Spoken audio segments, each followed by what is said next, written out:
confidence is more important than ability when it comes to getting ahead. Would you agree? Let me say that again. Confidence is more important than ability when it comes to getting ahead. In this podcast episode, we share how Profit First can help build confidence and help you get ahead, even if you continue to suck at numbers, never learn accounting lingo, and continue to dread meetings with your accountant. Hi, I'm Amanda, and welcome to the Wealth Wisdom Financial Podcast, episode 120, using Profit First to increase financial confidence. Hey, and I'm Brandon, and I'll be the first to tell you that I relate to what Amanda just said.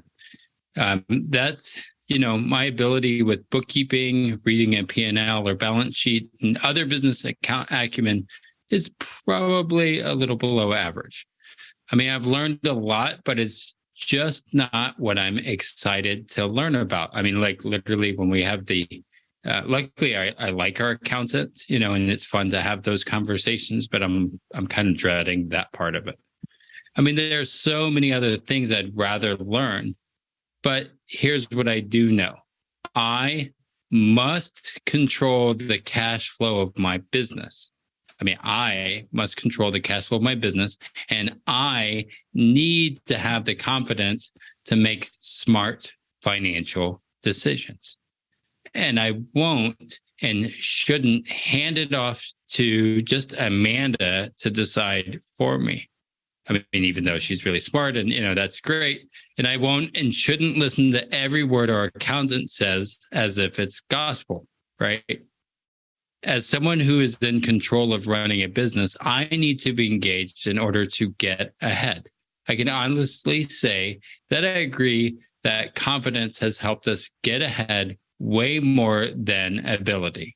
At first, it was, for me, naive confidence, but that only lasts so long. Over time, it has developed into true confidence. I really do know what I'm talking about here. Profit First has been a big part of that journey for me and the other methods that we teach. And if you're looking to get ahead in your business, I believe today's episode is crucial to your journey. This is one not to miss. And we're going to share how I've grown in confidence because of this. Are you sick and tired of hearing the same old conventional financial advice? We feel you. We're fed up with those same old truisms that fall flat when you get into the unique opportunities and challenges of specific situations. This show is all about bringing you historic wisdom around building wealth with practical insights on how to apply it to your journey. When conventional financial thinking doesn't get you where you want to go, you need wealth wisdom. Let's master wealth building together. So as we jump in, I think the first question we need to ask is this: what is confidence? So as I was doing research for this episode, I found that the best info on how to define confidence, how to think about confidence, comes from Dr. Richard Petty at The Ohio State University. Go Buckeyes. He's got, I hope we didn't lose a whole bunch of subscribers right there. But he does have an excellent TED Talk on the topic. And I happen to have been born and raised in Ohio with an older brother who's a huge Buckeyes fan. So I'm sure you'll forgive me for loving my brother so much that I love his football team as well. But we'll put a link to this TED Talk in the show notes. We highly recommend watching it. We're going to kind of take what he talks about in that TED Talk and apply it to money. He doesn't do that a lot in the TED Talk. Really great thing. TED Talks are really short to listen to. So we highly recommend listening to that, watching that if you want to learn more about confidence.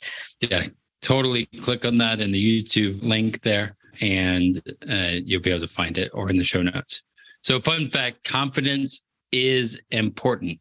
It's so important that the government tracks, they call it this, consumer confidence. You might have been hearing those words a lot lately as an indicator of pending recession, or if we're in one already. Literally, have you heard that in the news? Consumer confidence? Yeah. And Dr. Petty mentions that too, back when he was recording this TED Talk. Like, confidence is super important. The government even tracks consumer confidence. But I think that one of the most critical things we need to understand in order to understand confidence is we have to first know what it is not. And confidence is not the same as self-esteem. Self-esteem is how you think of yourself. Confidence is how sure you are of how you think of yourself. So you might believe you aren't good with money. You have maybe a low self-esteem with money. I mean, that was probably more me in that, right? But confidence is how strongly that you believe that. High confidence that you aren't good with money means you either, one, take action to guard and protect what you have, or two, spend freely without a care in the world. You might be on both ends of the spectrum, and I talked to both, right? Low confidence that you aren't good with money means you're open to questioning that belief and perhaps discovering ways you can still control money without naturally being, quote unquote, good at it, but you aren't confident enough to try something new. Yeah, the big difference between somebody who has a low self-esteem is whether that if they have a high degree of confidence in that low self-esteem, that they're not good with money, they take action. If they have a low confidence in that low self-esteem, they never take action. So if you want to get into it a little easier, flip that around, someone could have a high self-esteem. They believe they're great at money, but if they have low confidence to go with it, they're just going to continue where they are. Whereas it's the person that has the high self-esteem and the high confidence, that's who's going to be a billionaire by the time they're 50, or something like that, right? Like, they're the ones that are going to get ahead. Yeah, an easy way to think about it is that I think is consistent with Dr. Petty's work is that self-esteem is a belief. Confidence is what moves that belief into action. So there's belief and action. So this is kind of the definition of confidence. But then we want to know, like, well, how does confidence play out in the world? What does it look like? And there's been very little research on the relationship between success and confidence. That statement I just made about someone who has high confidence and high self-esteem is likely to make more money has never been researched until Dr. Petty. So he developed a survey. As of 7 years ago, when he was recording that TED Talk, he had 150,000 people complete that survey. And they found that as confidence goes up, so does income. The more confident you are, the more income you're likely to make. But as any researcher would tell you, correlation doesn't always equal causation.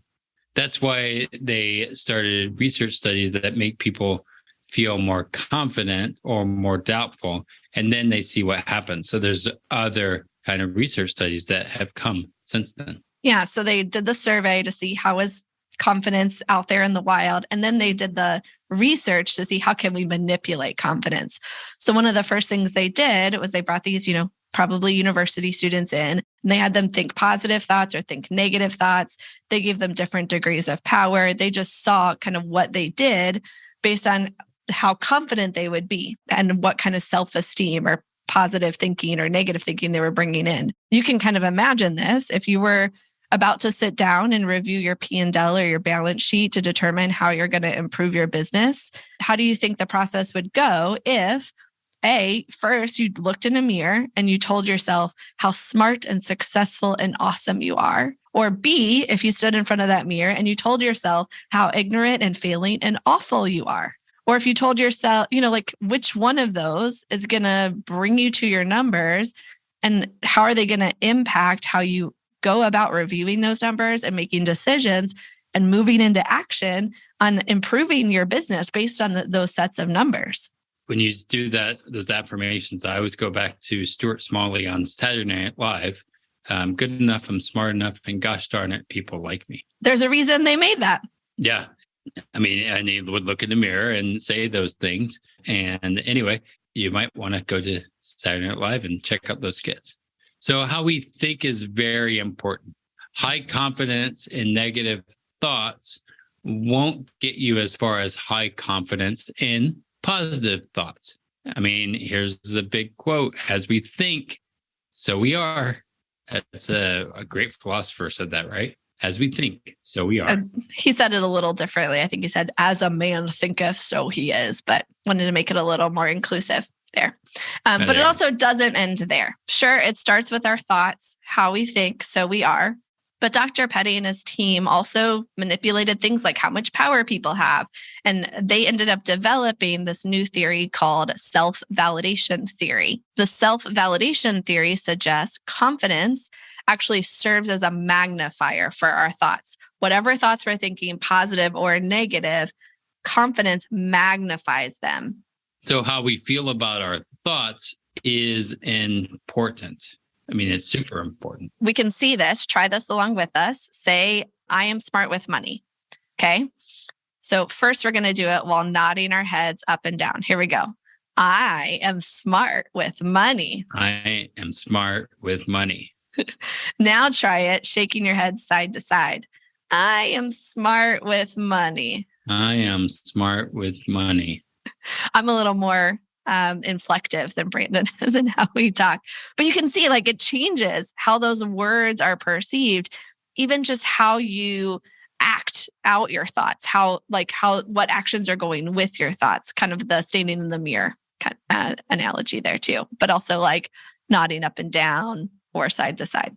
Perhaps financial confidence is as simple as sitting up straight or standing in a power pose as you approach your numbers. I would be. If only it were that simple. And I am working personally towards a standing desk so I can be more confident. And it's one of the purchases in our new office that I'm looking forward to. But I've realized that and saying, oh, I want to be more confident by standing. That helps, right? And Amanda is proving that live. Oh, I just think sitting is the new smoking. So I'm standing, to not be a smoker. All right. I guess I'm a smoker over here. Yeah. But it's not that simple. It's not like our confidence is going to just increase because we get standing desks. I mean, that could help us. But first, we want to mention two other ways that the self-validation theory plays out, more so as a warning to you. So those thoughts, how you think, how you could potentially be manipulated here with building your confidence from external sources that want it to go in a certain way. Brandon's got the first example there. Yeah. Have you ever noticed that powerful people use their thoughts more often than those who lack power? Most of us are tempted to do something we know is bad for us or for others, but it's the powerful who tend to act on it more. That's why politicians seem to be always getting into trouble. Confidence can magnify good or bad thoughts. It's not that politicians have more bad thoughts than the rest of us. It's that they have more power to put those bad thoughts into action. I mean, I've seen that with plenty of not just politicians, but people in the music industry and other places. Yeah. So if we're going to build our confidence within our businesses, our financial confidence, particularly within our business, we have to know where those temptations are, where those negative thoughts lead us, so we can steer more toward the positive thoughts, because we're going to amplify our thoughts, whatever thoughts we have, as our confidence grows. So let's try to have more of those positive thoughts. So those are what get amplified. Now, the other thing that self-validation theory also explains is why humans feel more confident when we're against something than when we're for something. Just think about all the negative political ads that we hopefully get a break from for a little while now that the midterm elections are done. But also think about how we have protests. People are way more likely to line the streets in objection to a harm rather than support of a cause. So as you're thinking about financial confidence, think of how are people giving you an enemy? How are people causing you to be against something so that you will work with them or make this financial decision or that financial decision? And just be aware of that. Know that that could be a source of using confidence in a negative way or maybe in a positive way. There are great things to protest and we should get behind them. Just something to be aware of. So let's start making this practical. Where does confidence come from? We can start with things like nodding our heads up and down and standing up straight. I might even get a better chair for my office, or better yet, stand more, which is what we're going to be doing hopefully in the next month or so. in my office. Yeah. Those are a couple as soon as things. it gets back in stock. Yeah. But really, some women took Dr. Petty's research and they wanted to develop a confidence code. So they went around interviewing women, asking them what made them so confident, trying to get behind, well, what could we use within our careers to actually build confidence? And they actually named a book that they published with what they found in The Confidence Code. Now, full disclosure, we didn't read their book. I read a lot of articles of them being interviewed, talking about what's in their book. But what I found most helpful was a 1-star Amazon review of the book. Again, 1 star from Mrs. Z. St. Pierre. I love reading 1-star Amazon reviews before I buy something. If I'm going to buy it, even off Amazon, I'll still read the Amazon review and read the 1 stars in particular to see, well, okay, what's the worst that could happen here? So this is what Mrs. Z. St. Pierre says. I will sum up the confidence code for you and save yourself some money. Think less, take action, be authentic. Got it? Great. Now apply for the job as the head of Facebook. End quote. Think less, take action more, be authentic. Let's break those down. Think less, not don't think, but think less. Is that what she said? Yeah. So a lot of what especially women, but also men get into is the pursuit of perfection. We think our confidence is going to come from getting it perfect. And confidence does not come from perfection. Actually, when you aim for perfection and then you don't hit it, because none of us can, you actually decrease your confidence. So instead, they say think less, which we found in our entrepreneurial days to be actually really powerful. How we work that out is we set a deadline where we're going to research, we're going to play around with our ideas, we're going to talk to people, get feedback, kind of play around with it. And then we have a deadline where we're going to make a decision. Parkinson's law supports this. Parkinson would say that the more time you give yourself to think, the more time it'll take you to think. But if you give yourself less time, you're still going to do it. And maybe you're going to even do it better because you set that deadline, you made the decision, you move forward. So think less. And it's also where having frameworks and methodologies allow you to think a little more upfront to set up the framing and then think less as you use the method going forward. So putting it on the front end. Yeah. And I think that's 100% why Profit First is really at its core just a framework. And that framework allows you to put some thinking into it to get started and then save a ton of brain power later as you're just working the framework. You're working the percentages, you're moving things forward, you're getting into the rhythms. And then it moves on from thinking to take action. First of all, we love how that comes after think less. First, you have to think at least a little bit, and then you need to take some action. While we love setting a deadline for thinking about it, then we can move forward in action. And this is also why we love Profit First, because Profit First, it requires you to take action. Mike even suggests in his book to complete an action before moving on to the next chapter.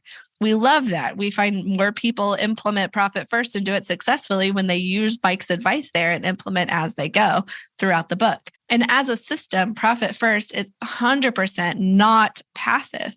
It requires action, typically on the 10th and the 25th of each month.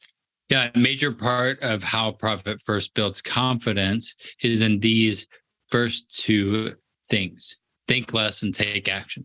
Mike gives you a process that works with your natural tendencies to move you from getting stuck in the weeds of your numbers to taking action to gain control of your business and increase your profits. So there's think less, take action, but there's one more: be authentic. Keep your actions in line with your values and beliefs. This is more about not letting social pressures cause you to think or act in a way that is contrary to who you are and who you want to be. For more on this, go back to our last episode in 119, Can Profit First Help Build Wealth? And by the way, if you missed that last episode, go back to that anyway, because it really helps to build the framework of this episode. So let's sum this up again. How does Profit First help build confidence? In some ways, you could think of Profit First like the power pose or the head nodding. It's going to put you in the right framework to approach your numbers and get the confidence that you need that comes just from the positive thinking to begin with. But then also, Profit First reduces thinking time. You spend some time defining your allocation percentages, then you use them. You notice patterns, look for opportunities, and go forth. In a crisis or opportunity situation, you could simply look at your bank account balances and move forward. No other thinking is required because you already did it. Secondly, Profit First moves toward action. You're taking action regularly. I can't say it this early in the morning, and rhythmically. And that action gives you insight into your business and how it's really doing. And then finally, Profit First keeps your value primary. I don't know of any actions more confident building than taking a quarterly profit distribution and using it to bring joy. Again, that's in our last episode, and I love when we have those profit distribution days. Yeah. They help us be more authentic, right? To use those profits. This is also why we love embedding Profit First into our still method. The S is set your sights. I mean, it's crucial to bringing positive thinking into tracking your in and out, and use my profit distribution to kind of some fun goals. Yeah. So the track your in and out in the still method is where you do your allocations And in then, Profit First language. From the S, we go into the I, which is inspecting your progress. This is part of that still method. Yeah. So we got set your sights, track your in and out, inspect your progress. Inspect your progress is where you see how your current allocations compare with your target allocations at Profit First land.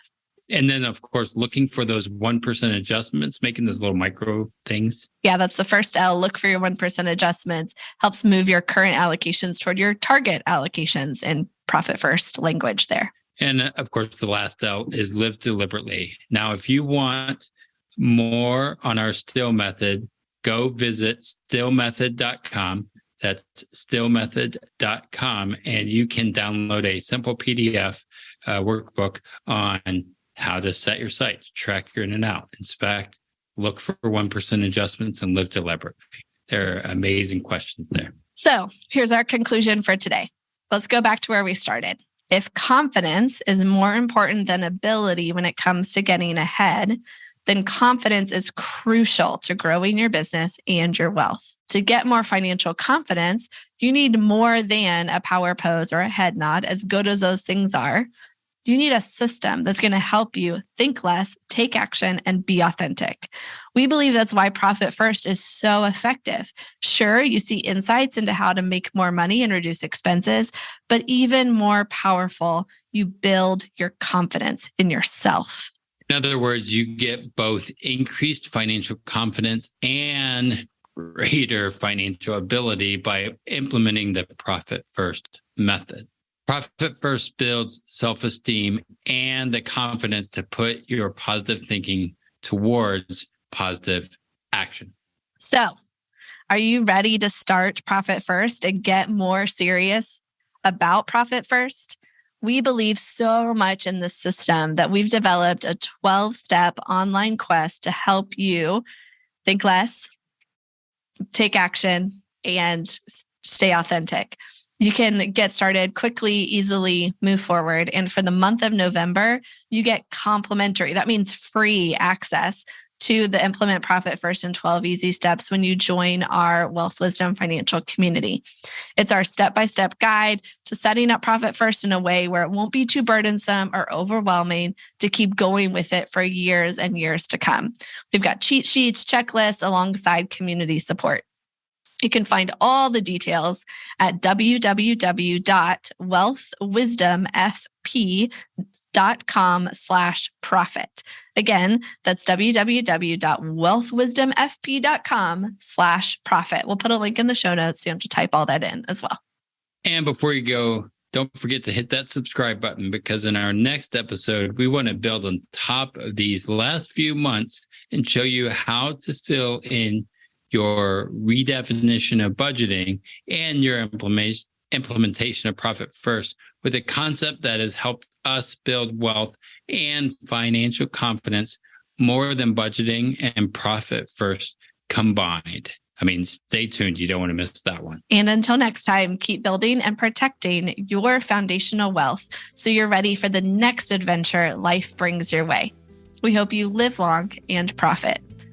Topics presented in this podcast are for general information only and not for the purposes of providing legal, accounting, or investment advice. On such matters, please consult a professional who knows your specific situation. This is thepodcastfactory.com.